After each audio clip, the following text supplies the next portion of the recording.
हमारी आज की वर्कशीट नंबर है हमारा 83, सब्जेक्ट है हमारा हिंदी और क्लास है हमारी 9th। और ये वर्कशीट 4 फरवरी 2022 के लिए शेड्यूल करी गई है। तो देखिए बच्चों, आज की हमारी जो वर्कशीट है वो कृतिका के पाठ रीढ़ की हड्डी के ऊपर आई है और ये एक एकांकी है। ठीक है, तो चलिए देखते हैं हमारे इस रीढ़ की हड्डी में आज क्या है। रीढ़ की हड्डी एकांकी में आपने पिछले कार्यपत्रक में पढ़ा कि विवाह के लिए लड़की देखने वाले आते हैं। उनका व्यवहार आपको कैसा लगता है? क्या लड़की को वे सभी पसंद करते हैं? यह सब जानने के लिए एकांकी के अगले भाग को पढ़िए। तो चलिए हम इसको देख लेते हैं। इसमें आज हम बहुत सी चीज़ें जानेंगे। तो गोपाल प्रसाद, जनाब, यह हाल था कि 4 पैसे में ढेर सी भलाई आती थी और अकेले 2 आने की हजम करने की ये ताकत थी अकेले। और अब तो बहुतेरे खेल वगैरह भी होते हैं स्कूल में। तब ना कोई वॉलीबॉल जानता था, ना टेनिस, ना बैडमिंटन, बस कभी हॉकी या क्रिकेट कुछ लोग खेला करते थे। मगर मजाल कि कोई कह जाए कि यह लड़का कमज़ोर है। शंकर और रामस्वरूप खींच से निपोड़ते हैं। रामस्वरूप, जी हाँ, उस जमाने की बात ही दूसरी। हाँ। गोपाल प्रसाद, जोशीली आवाज़ में, और पढ़ाई का यह हाल था कि एक बार कुर्सी पर बैठे कि 12 घंटे की सीटिंग हो गई। 12 घंटे जनाब, मैं सच कहता हूँ कि उस जमाने का मैट्रिक भी वह अंग्रेजी लिखता था फर्राटे की, कि आजकल के एमए भी मुकाबला नहीं कर सकते। तो देखो बच्चे, यहाँ पर जो है वो जो गोपाल प्रसाद हैं वो अपने ज़माने की बात कर रहे हैं कि कैसे उनके ज़माने में हॉकी वगैरह, बॉल वगैरह कभी कभार कुछ लोग खेल लेते थे और जो है 12-12 घंटे उनकी सीटिंग होती थी स्कूल में। तो यही सब पे देखिए बात कर रहे हैं। आगे पढ़ते हैं। रामस्वरूप, जी हाँ, यह तो है ही। गोपाल प्रसाद, माफ़ कीजिएगा बाबू रामस्वरूप, उस ज़माने की जब याद आती है अपने को जब्त करना मुश्किल हो जाता है। रामस्वरूप, हाँ, जी हाँ, वह तो रंगीन ज़माना था, रंगीन ज़माना। हाँ, शंकर भी ही करता है। गोपाल प्रसाद एक साथ अपनी आवाज़ और तरीका बदलते हुए, अच्छा तो साहब बिजनेस की बातचीत हो जाए।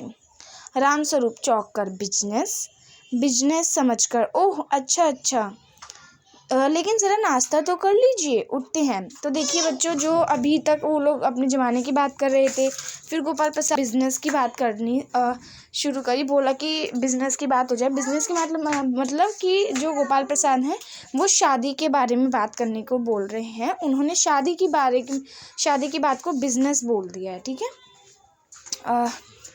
आगे पढ़ते हैं। गोपाल प्रसाद, यह सब आप क्या तकल्लुफ़ करते हैं? रामस्वरूप, हाँ, तकल्लुफ़ किस बात का? हाँ, यह तो मेरी बड़ी तकदीर है कि आप मेरे यहाँ तशरीफ़ लाए, वरना मैं किस काबिल हूँ। हाँ, माफ़ कीजिएगा, ज़रा अभी हाजिर हुआ, अंदर जाते हैं। गोपाल प्रसाद थोड़ी देर बाद दबी आवाज़ में, आदमी तो भले हैं, मकान वकान से हैसियत भी बुरी नहीं मालूम होती, पता चले लड़की कैसी है। शंकर, जी।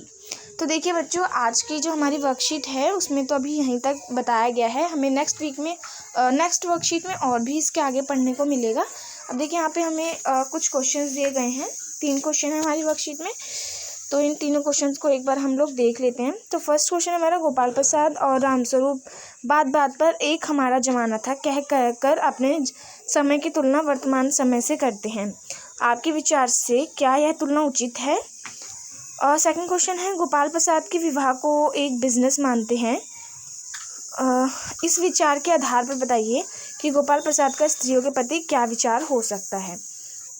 और थर्ड क्वेश्चन हमारा, गोपाल प्रसाद रामस्वरूप के मकान को देखकर उनकी हैसियत और धन संपदा का अनुमान लगा रहे हैं।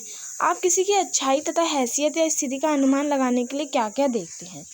तो एक बार देख लेते हैं हम ये तीनों क्वेश्चन।